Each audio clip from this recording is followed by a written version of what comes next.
રાધે રાધે મિત્રો, આજે આપણે વાત કરવી છે દ્વારકા નગરીમાં જ્યારે ભગવાન કૃષ્ણ તુલસીના પાંદડે તોલાણા એ તુલાદાન વિશે. તો દ્વાપર યુગમાં દ્વારકા નગરી તેમના અપાર વૈભવ, સુખ, સમૃદ્ધિના કારણે વિશ્વ પ્રસિદ્ધ હતી. એ સમયે ભગવાન કૃષ્ણ તેમની અષ્ટપ્રાણીઓ સાથે દ્વારકા નગરીમાં વાસ કરે. એમાં ભગવાન કૃષ્ણ સત્યભામાને અધિક પ્રેમ અને સ્નેહ આપે, એટલે સત્યભામાના મનમાં સુખ, સમૃદ્ધિ, વૈભવ અને ભગવાન કૃષ્ણના પ્રેમનો ગર્વ, અહંકાર અંકુરિત થયો.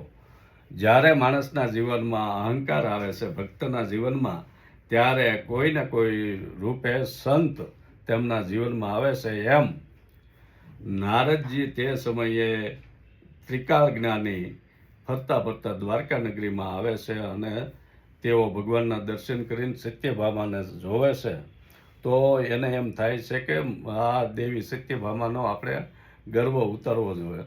તો એ સત્યભામાને વાત કરે છે કે મહારાણી, કે તમને આટલા બધા સુખ, સમૃદ્ધિ, વૈભવના તમે અધિષ્ઠાત્રી છો, તો આપણે ભગવાન કૃષ્ણનું તુલાદાન કરીએ.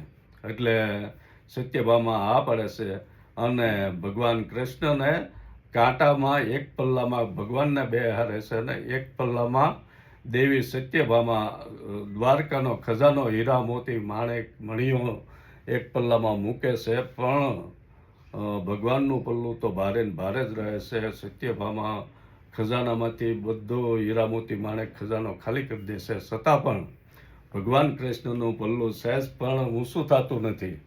એટલે એ સમયે માં રૂક્ષ્મણી મૈયા ત્યાં આવે છે અને તેઓ જોવે છે. એટલે માં રૂક્ષ્મણી તુલસી પત્ર એક તોડીને લાવે છે. પેલા ખજાનાને ઉતારીને માત્ર એક તુલસી પાન મૂકે છે. જે તુલસી પાન નિસ્વાર્થ ભક્તિનું પ્રતીક છે, શાંતિનું પ્રતીક છે. એ તુલસી પાન મૂકે છે પલ્લામાં, તરત જ ભગવાન કૃષ્ણનું પલ્લું ઊંચું થઈ જાય છે અને તુલસી પાનવાળું પલ્લું નીચું આવી જાય છે. મિત્રો, આ નાની એવી કથા આપણને એવું સૂચવે છે કે ભગવાન ધનથી નહીં પણ નિસ્વાર્થ પ્રેમ અને ભક્તિથી ભગવાન પ્રસન્ન થાય છે, ભગવાન બંધાઈ જાય છે. તો આવીને આવી નવી વાતો લઈને ફરી મળશું. રાધે રાધે.